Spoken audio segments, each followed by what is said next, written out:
Hey ladies, it's Kelly here from Kellie Chasse Fine Art. This week we're going to cover very quickly how to use masking fluid with alcohol inks on Yupo paper.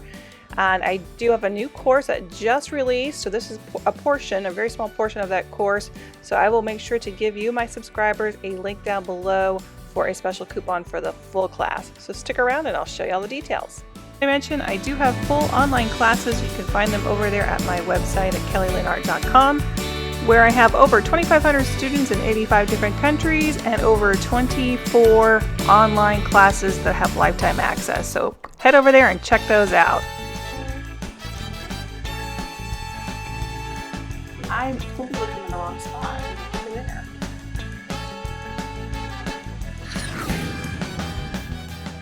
Welcome to my YouTube channel, where I have new videos every Tuesday at 9 a.m. Eastern Standard Time. So make sure you click that subscribe button and click the little bell and you'll never miss one. So let's begin the painting. We're going to start with a masking fluid for this. And as I mentioned before, I got this little container and it works wonderful. That way you don't have to use the entire bottle and have it open the whole time. You can just pop a little bit of it in one of these little containers and you can either take it with you or just an easy way to put a little amount in there. And what I often do is I will take whatever I have left over and just dump it back into my original bottle. So as I had said before, you want to grab a brush that is not your favorite because you don't want to take the chance of potentially damaging your brush, because this is basically like a little rubber cement. So make sure you dip it into the Dawn dishwashing liquid or some type of soap before you begin.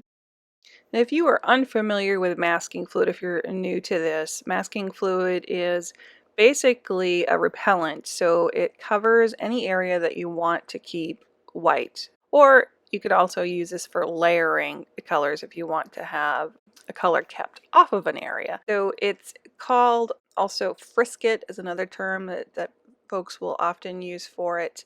And they do have many different brands. The one I'm using is a Winsor Newton. This one is my favorite.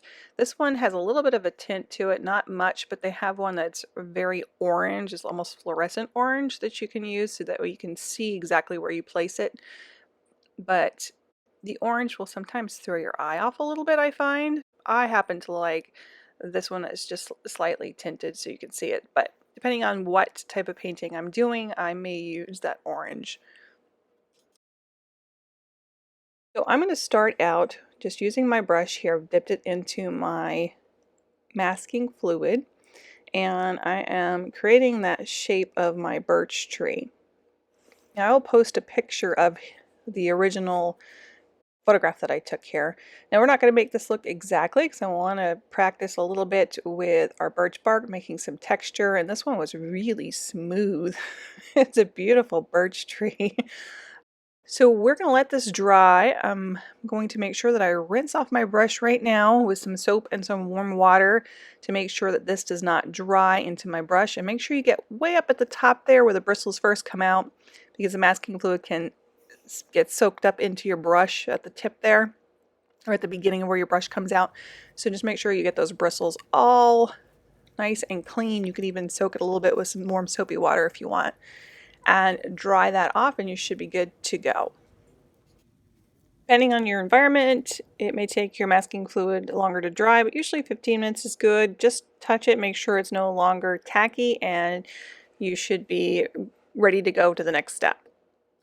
And then once you've completed your painting, you can go ahead and remove the masking fluid. So we'll show you that. And I have this great little tool here. It's basically just a little rubber cement remover. And I think the brand on this one is Pickup, P-I-K up. And this thing works great. I used to have the most frustrating time trying to remove the masking fluid with my hands. Not so much on Yupo paper because it comes off here pretty easy with the Yupo paper. But when I was working with watercolors, it's this little tool is wonderful. It really makes things so much easier to remove the masking fluid. And I will say with Yupo paper, again, it doesn't matter quite as much because it removes easy. But if you're using watercolor and using this masking fluid, you don't want to keep it on there for too long. You want to try to remove it at as soon as you can, because it can end up sticking to your paper a little bit more. But since Yupo is basically a type of plastic, polypropylene, it doesn't stick to it. So if you enjoyed this little tidbit on masking fluid, please make sure to click that like button and share. And I also want to remind you that I do have the full online course for this painting. We go through the step by step for you, and you will find a link for that full class down below. This one is on Udemy, and it does have lifetime access, so you can do this one over and over again. Plus, I also added the bonus flower course for you guys. If you would like to watch that, I've attached that to it as well. So we'll hope to see you guys next Tuesday, and maybe I'll see you in the class. Take care.